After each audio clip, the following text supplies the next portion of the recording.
Stories that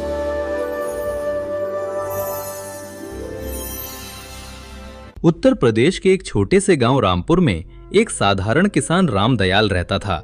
Ramdayal मेहनती, ईमानदार और सीधा सादा इंसान था। उसकी दुनिया बस उसकी पत्नी कुसुम और दो प्यारे बच्चे गुड्डू 10 साल और पिंकी 7 साल ही थे।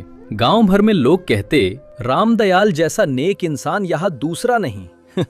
मेहनत करता है, परिवार से प्यार करता है। कुसुम भी बहुत नेकदिल और दयालु थी। वो अपने बच्चों को अच्छे संस्कार देती, उन्हें कहानियां सुनाती और हर रात सोने से पहले माथे पर हाथ फेरकर दुआ करती। लेकिन किस्मत को कुछ और ही मंजूर था। एक दिन कुसुम तेज बुखार से बीमार हो गई। गांव का वैद्य आया, दवा दी, पर हालत बिगड़ती गई। रात को उसने रामदयाल का हाथ पकड़ते हुए धीमी आवाज में कहा, बच्चों का ख्याल रखना, मेरे बाद ये अकेले हो जाएंगे। रामदयाल सिसक पड़ा। ऐसा मत कहो कुसुम, तुम मुझे छोड़कर नहीं जा सकती। लेकिन कुसुम ने आंखें बंद कर लीं और हमेशा के लिए इस दुनिया से चली गई। घर में मातम छा गया। गुड्डू और पिंकी अपनी माँ के शरीर से लिपटकर चिल्ला चिल्ला कर रो रहे थे। माँ, हमें छोड़कर मत जाओ, उठो माँ। गांव वाले भी आंसू पोंछते रहे। रामदयाल का दिल टूट गया, लेकिन बच्चों के लिए वो खुद को संभालता रहा। अब घर संभालना आसान नहीं था। सुबह वो खेत में जाता, शाम को लौटकर बच्चों को खाने पिलाने की कोशिश करता। गुड्डू अपनी छोटी बहन की देखभाल करने लगा। उसे खाना खिलाता, बाल संवारता और रात को कहानी सुनाता। लेकिन गांव के लोग बार बार कहते हैं, रामदयाल, अकेले बच्चों को संभालना मुश्किल है। तुम्हें दूसरी शादी करनी चाहिए। बच्चे को माँ का सहारा चाहिए। पहले तो रामदयाल ने मना किया, लेकिन धीरे धीरे बच्चों की भलाई सोचकर मान गया। कुछ महीने बाद रामदयाल ने दूसरी शादी कर ली। दुल्हन थी ललिता। शुरुआत में वो बहुत मीठा बोलती। गुड्डू बेटा, पिंकी बिटिया, आओ खाना खा लो। बच्चे थोड़े सकुचाते, लेकिन मान लेते। गांव वाले भी कहते, रामदयाल की किस्मत अच्छी है, औरत भी अच्छी मिली। लेकिन ये सिर्फ दिखावा था। धीरे धीरे ललिता का असली रंग सामने आया। वो गुड्डू और पिंकी को आंख की किरकिरी समझती थी। जब तक ये दोनों हैं, मेरा कोई हक नहीं। सारी जमीन जायदाद इन्हीं की होगी। मुझे और मेरे होने वाले बच्चों को क्या मिलेगा? कुछ समय बाद ललिता ने एक बेटे को जन्म दिया, राजू। अब उसका सारा प्यार बस उसी पर था। गुड्डू और पिंकी के लिए उसके दिल में नफरत और जुल्म था। सुबह सुबह वो चिल्लाती, गुड्डू उठ जा आलसी, जा खेत से लकड़ियां ले आ। पिंकी, आंगन बुहार और बर्तन मांज, समझी? बच्चे चुपचाप काम करते। अगर कभी पिंकी थककर बैठ जाती तो वो डंडा उठाकर मारती। काम नहीं करेगी तो खाना नहीं मिलेगा। गुड्डू दौड़कर अपनी बहन को बचाता। माँ, इसे मत मारो, मैं कर लूंगा काम। ललिता ताना मारती। हाँ हाँ, तू ही इसका माई बाप है ना। कई बार वो उन्हें खाना ही नहीं देती। खुद और राजू गरम गरम खाना खाते और गुड्डू पिंकी को बासी रोटी या कभी सिर्फ पानी मिलता। गुड्डू अपना हिस्सा पिंकी को दे देता। ले बहना, तू खा ले। पिंकी रोते हुए कहती, भैया तुम क्यों नहीं खाते? गुड्डू मुस्कुराकर कहता, मुझे भूख नहीं है, तू खा ले। जब रामदयाल घर लौटता तो ललिता नाटक करती। अजी सुनिए, आपके बच्चे तो बड़े बदतमीज हैं। दिन भर काम नहीं करते, राजू को सताते हैं। रामदयाल थका हारा होता। वो बच्चों पर डांट देता। गुड्डू, पिंकी, तुम लोग क्यों नहीं सुधरते? दोनों मासूम आंसू रोककर चुप हो जाते। गांव की एक बूढ़ी औरत श्यामा काकी अक्सर सब देखती। वो बच्चों को बुलाकर चुपके से 2 रोटियां पकड़ा देती। लो बेटा, भगवान सब देख रहा है, भूखे मत सोया करो। बच्चे उसके पैरों में झुककर रो पड़ते। श्यामा काकी का दिल पसीज जाता। एक बार पिंकी तेज बुखार से तपने लगी। गुड्डू दौड़कर ललिता से बोला, माँ, दवा दिला दो, पिंकी को बहुत बुखार है। ललिता झुंझलाकर बोली, मरने दे इसे, मेरे पास पैसे नहीं हैं। गुड्डू फूट फूट कर रो पड़ा। वो पिंकी का माथा सहलाता और फटी कमीज से उसे ढक देता। गांव की श्यामा काकी ने देखा तो खुद दवा लाकर पिंकी को दी। गुड्डू अब और भी मजबूत बन गया। वो खेतों में मजदूरी करता ताकि बहन के लिए खाना और दवा ला सके। पढ़ाई छूट गई, लेकिन बहन की मुस्कान उसके लिए सबसे बड़ी दुनिया थी। पिंकी कहती, भैया तुम इतना काम मत करो।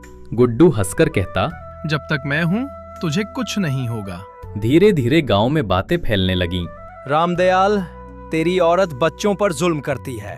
शुरू में रामदयाल को भरोसा नहीं हुआ, लेकिन एक दिन उसने खुद देखा ललिता बिना बात पिंकी को डंडे से पीट रही थी और गुड्डू अपनी बहन को बचाने के लिए मार खा रहा था।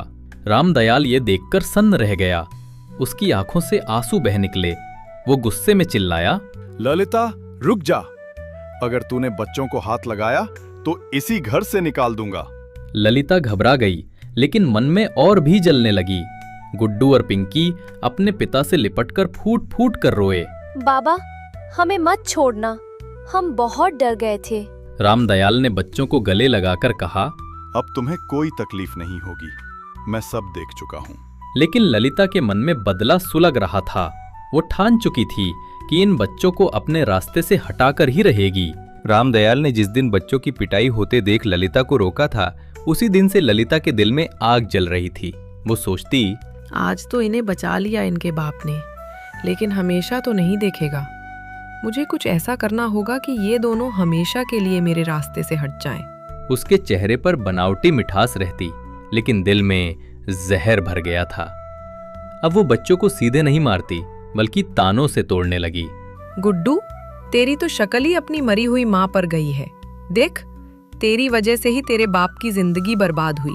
पिंकी रोने लगती तो कहती, रो क्यों रही है? तेरे जैसे मुंह देखकर ही तो मेरा दिन खराब हो जाता है। बच्चे चुपचाप सहते रहते। गुड्डू बहन को ढाढ़स देता, पिंकी रो मत, एक दिन सब अच्छा होगा। रामदयाल जब भी घर आता, ललिता रोने धोने लगती। अजी सुनिए, मैं तो दिन रात काम करती हूँ, लेकिन ये आपके बच्चे मेरी बात ही नहीं मानते। राजू को भी परेशान करते हैं। रामदयाल पहले से सतर्क हो गया था, लेकिन फिर भी कभी कभी बहक जाता। वो बच्चों को डांट देता और ललिता मन ही मन खुश होती। एक दिन ललिता ने तय कर लिया कि अब इन बच्चों को हमेशा के लिए घर से निकालना होगा। उसने सोचा, अगर ये बच्चे कहीं खो जाएं या मर जाएं, तो सारा धन दौलत मेरे बेटे राजू का होगा। उसने मौका ढूंढना शुरू किया। उधर गुड्डू दिन रात मेहनत कर रहा था, कभी खेतों में मजदूरी, कभी गांव वालों के यहाँ छोटे मोटे काम। उसे पढ़ाई का शौक था, लेकिन किताबें नहीं थीं। श्यामा काकी ने उसे अपनी पुरानी किताबें दे दीं। गुड्डू रात को लालटेन की रोशनी में बैठकर पढ़ता। पिंकी बगल में बैठती और पूछती, भैया तुम इतना क्यों पढ़ते हो? गुड्डू मुस्कुराकर कहता, ताकि बड़ा होकर तुझे अच्छा जीवन दे सकूं। पिंकी को नर्स बनना था। वो अक्सर गुड्डू से कहती, भैया मैं बड़ी होकर बीमार लोगों की मदद करूंगी, जैसे श्यामा काकी ने मेरा इलाज कराया था। गुड्डू उसका सिर सहलाता। तू जरूर बनेगी पिंकी, मैं तेरा सपना पूरा कराऊंगा। एक दिन ललिता ने बच्चों को बुलाया और मिठास से बोली, गुड्डू बेटा, पिंकी बिटिया, तुम दोनों से मेरी पहले की गलतियां माफ कर दो। मैं तुम्हें मेले में ले जाऊंगी। बच्चों को विश्वास नहीं हुआ, लेकिन उन्होंने सोचा शायद माँ सचमुच बदल गई है। अगले दिन वो दोनों को गांव से बाहर मेले में ले गई। वहां भीड़ भाड़ में उन्हें छोड़कर खुद राजू के साथ लौट आई। गुड्डू और पिंकी इधर उधर भटकने लगे। पिंकी डर के मारे रोने लगी। भैया हम कहाँ आ गए? गुड्डू ने उसका हाथ कसकर पकड़ा। मत डर पिंकी, मैं हूं ना, तुझे कुछ नहीं होगा। गांव से दूर अंधेरा छा चुका था। भूख प्यास से दोनों बेहाल हो गए। तभी गांव के ही एक भले आदमी रघुनाथ काका वहां से गुजरे। उन्होंने बच्चों को देखा और पहचान लिया। अरे ये तो रामदयाल के बच्चे हैं, यहाँ कैसे? गुड्डू रोते हुए बोला, काका, माँ हमें मेले में लाकर छोड़ गई। रघुनाथ काका सब समझ गए। उन्होंने दोनों को घर पहुंचाया और रामदयाल से कहा, तुम्हारी औरत निर्दयी है, बच्चों को मेले में छोड़ आई थी। रामदयाल सन्न रह गया। उसने ललिता से पूछा, ये सच है? ललिता ने बहाना बनाया, नहीं जी, मैं तो भीड़ में खो गई थी। लेकिन अब रामदयाल को पूरा यकीन हो गया था कि ललिता बच्चों से छुटकारा चाहती है। उस दिन के बाद रामदयाल बच्चों के साथ और भी सख्ती से खड़ा हो गया। वो रोज उन्हें स्कूल भेजने लगा और खुद खेत से कमाई का हिस्सा सीधे बच्चों पर खर्च करने लगा। गांव वाले भी उसकी मदद करने लगे। श्यामा काकी कहती, बेटा गुड्डू, तू पढ़ाई कर। तेरे जैसे बच्चे ही गांव का नाम रोशन करेंगे। ललिता की चालें अब उल्टी पड़ने लगीं। गांव वाले उससे नफरत करने लगे। राजू भी बड़ा होकर समझ गया कि उसकी माँ ने क्या क्या किया।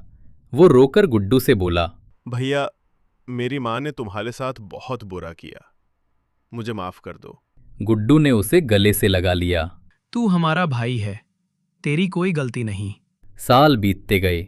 गुड्डू पढ़ाई में इतना अच्छा निकला कि जिले का पहला मास्टर बना।